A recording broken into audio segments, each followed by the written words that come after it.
Halo semuanya, selamat datang di ulasan mendalam kita kali ini. Hari ini, kita bakal membedah sebuah kontroversi yang lumayan rumit dan pergerakannya cepat banget belakangan ini. Semuanya bermula dari reaksi publik terhadap sebuah film dokumenter berjudul Pesta Babi.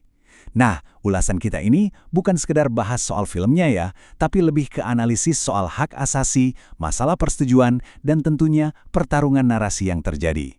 Yuk, langsung kita mulai?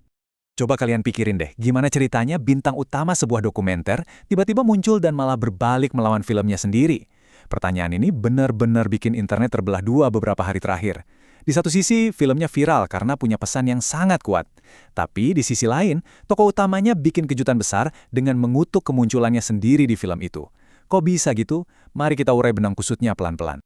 Bagian pertama, perilisan film Pesta Babi.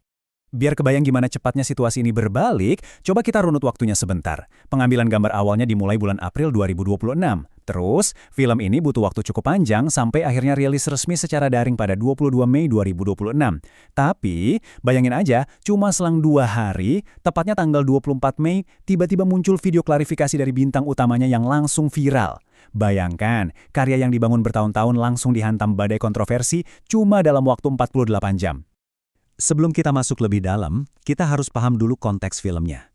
Dokumenter ini adalah film investigasi yang menyoroti dampak proyek strategis nasional pemerintah terhadap tanah adat di Papua Selatan. Buat kalian yang belum tahu, judul Pesta Babi itu sebenarnya diambil dari nama sebuah ritual syukur kultural adat Papua yang sangat sakral. Sayangnya, begitu judul ini dilempar ke audiens nasional, hal ini langsung memicu perdebatan yang lumayan panas soal politik identitas. Masuk ke bagian 2, kita bahas soal keterlibatan dan momen saat sang subjek merasa dijebak. Nah, sekarang kita fokus ke subjek utamanya, Yasinta Moiwen, yang akrab disapa Mama Sinta. Ada satu kutipan dari beliau yang kerasa banget betapa dalamnya rasa pengkhianatan yang dia rasakan. Beliau bilang, apakah saya ini boneka atau ukiran asmat yang ditampilkan tanpa pengetahuan atau izin dari saya? Sedih ya dengarnya. Dia merasa hak atas tubuh dan wajahnya sendiri dirampas. Pasti kalian nanya-nanya kan, emangnya gimana sih proses syutingnya sampai dia bisa nggak sadar gitu? Ceritanya bermula saat Mama Sinta dihubungi oleh sebuah LSM. Awalnya, beliau diberitahu kalau ini untuk video soal ketahanan pangan. Selama 6 bulan, beliau diajak keliling ke Wamena, Makassar, sampai ke Jakarta. Beliau juga direkam pas lagi ada di sebuah acara syukuran budaya. Masalahnya, menurut Mama Sinta, selama proses itu berjalan, dia sama sekali nggak dikasih tahu kalau rekaman-rekaman itu bakal dirakit jadi sebuah dokumenter investigasi besar. Puncak kejutannya terjadi waktu film itu diputar untuk publik di Jayapura. Mama Sinta mengaku baru sadar saat itu juga kalau dirinya adalah subjek utamanya. Bisa dibayangin kan? Kalian lagi duduk nonton, tiba-tiba wajah kalian sendiri yang mendominasi layar raksasa sebagai wajah perlawanan utama. Poin penting di sini adalah klaim soal ketidakadaan persetujuan secara sadar atau informed consent yang jadi alasan kuat kenapa dia akhirnya mengambil langkah mengejutkan setelahnya. Bagian 3. Alasan pribadi mengubah dukungan. Setelah merasa dimanfaatkan, Mama Sinta nggak cuma narik diri dari film itu, tapi dia putar balik 180 derajat jadi mendukung proyek strategis nasional dari pemerintah. Kenapa bisa begitu? Disinilah idealisme advokasi berbenturan keras dengan realitas hidup sehari-hari. Mama Sinta butuh kerjaan buat ketiga anaknya, rumah dan dapurnya rusak parah, bahkan dia terpaksa masak pakai kayu bakar karena kompornya rusak. Pada akhirnya, dia merasa pihak perusahaan dan pemerintahlah yang bisa ngasih bantuan nyata buat keluarganya sekarang. 2 juta rupiah. Iya, kalian nggak salah dengar. Mama Sinta mengklaim kalau ini adalah total kompensasi finansial yang dia terima dari pihak LSM setelah 6 bulan penuh jalan-jalan dan kampanye yang menguras tenaga. Angka ini yang bikin dia makin mantap buat ninggalin lingkaran aktivis karena dianggap nggak ngasih dampak ekonomi apa-apa buat keluarganya yang lagi kesusahan. Lanjut ke bagian 4, reaksi netizen yang langsung pecah jadi pro dan kontra. Begitu video klarifikasinya muncul, boom, internet langsung terbelah.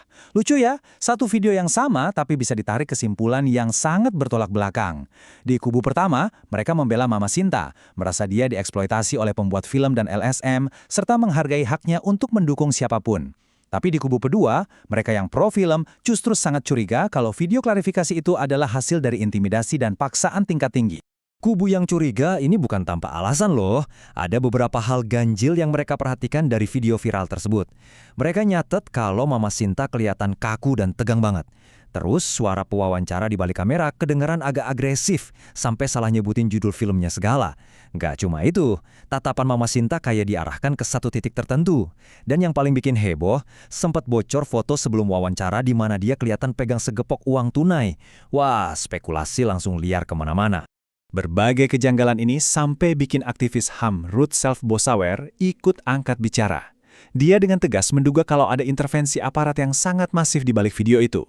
Dia curiga kalau wawancara itu dilakukan secara paksa. Tentu saja, narasi ini bikin situasinya makin panas. Publik jadi terus bertanya-tanya, ini murni kehendak bebas Mama Sinta atau emang ada tekanan sistemik? Bagian 5, kita lihat tanggapan dari sang sutradara, Dandi Laksono. Di tengah situasi yang makin keruh ini, Dandi Laksono akhirnya buka suara. Yang menarik adalah, dia sama sekali nggak bersikap defensif atau nyerang balik loh. Responsnya justru sangat empatik. Dia ngingetin publik, kita tak pernah benar-benar tahu apa yang sedang dialami Mama Yasinta Moewen di pedalaman Papua sana. Kita perlu menahan diri untuk tidak menghakimi beliau. Menurut saya, ini pengingat yang sangat bijak dari seorang pembuat film. Dia menempatkan kemanusiaan subjeknya di atas narasi karyanya sendiri. Dandi menekankan bahwa entah Mama Sinta mengubah pernyataannya murni karena alasan ekonomi buat perbaikin rumah, atau memang karena ada tekanan dari pihak luar, itu tetap hak asasi dia sebagai individu yang sedang berjuang keras buat bertahan hidup. Nah, dari rentetan kejadian ini, mulai dari niat awal untuk advokasi sampai akhirnya meledak jadi konflik narasi, kita ditinggalkan dengan sebuah pertanyaan yang cukup berat.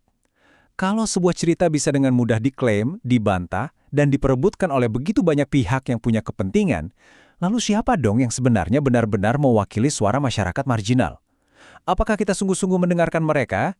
Atau jangan-jangan kita cuma pakai wajah mereka buat membenarkan narasi yang pengen kita dengar? Pertanyaan ini saya kembalikan ke kalian buat direnungkan. Terima kasih sudah menyimak, dan sampai jumpa di ulasan kita selanjutnya.